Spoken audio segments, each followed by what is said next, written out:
курсы мы организовали в рамках съезда учителей языка, литературы и культуры коренных малочисленных народов Севера, да, для того, чтобы, ну, во-первых, это должен быть обмен опытом и так далее. Мы сначала так думали.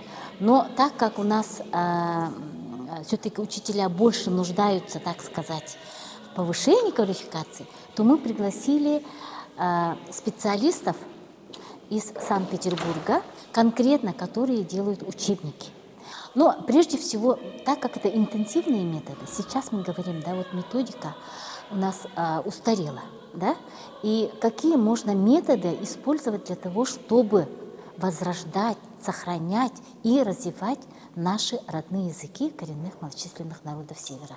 И мы подготовили материалы, и как их использовать, и мы должны работать, конечно, совместно и найти пути решения для того, чтобы в дальнейшем мы должны найти свою определенную методику, да, для того, чтобы обучать наши исчезающие языки и сохранять их.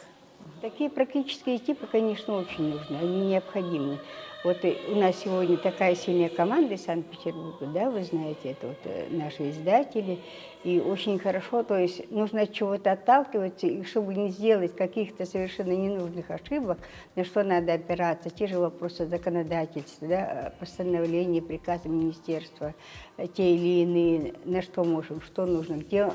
на какой аспект, где должно быть финансирование искать, да, федеральное это или региональное. Это очень важно, потому что некоторые же могут написать, а получается как бы стол.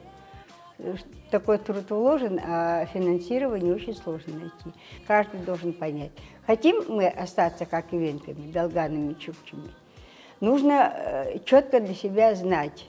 И в жизни так получается, что каждый человек, абсолютно каждый, неважно какой он национальности, приходит момент, ну, у кого-то 20, у кого-то 30, а может у кого-то 50, он все равно начинает задумываться о своих корнях. Санкт-Петербургский филиал издательства занимается разработкой и выпуском учебных пособий и учебников на языках народов России, в том числе и на 31 языке коренных малочисленных народов Крайнего Севера, Сибири и Дальнего Востока. Конечно же, сейчас меняются стандарты, меняются требования к образованию, поэтому мы за всем этим следим тщательно.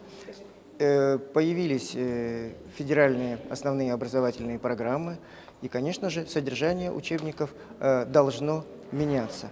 Должно меняться. Мы теперь не просто должны передавать знания и социальный опыт, а формировать языковую личность, то есть воспитывать ребенка как человека многофункционального, как человека, который обладает множеством компетенций.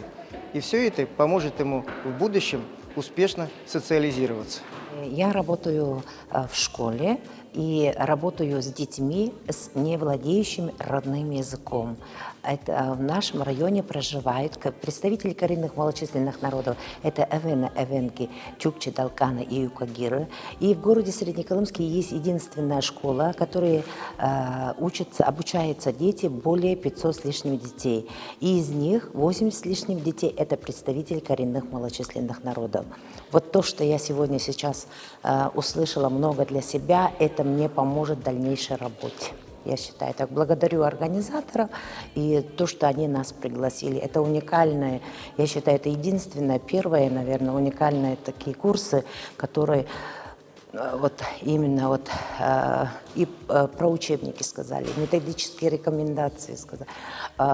Очень много, перечислять очень много. Я очень довольна курсом.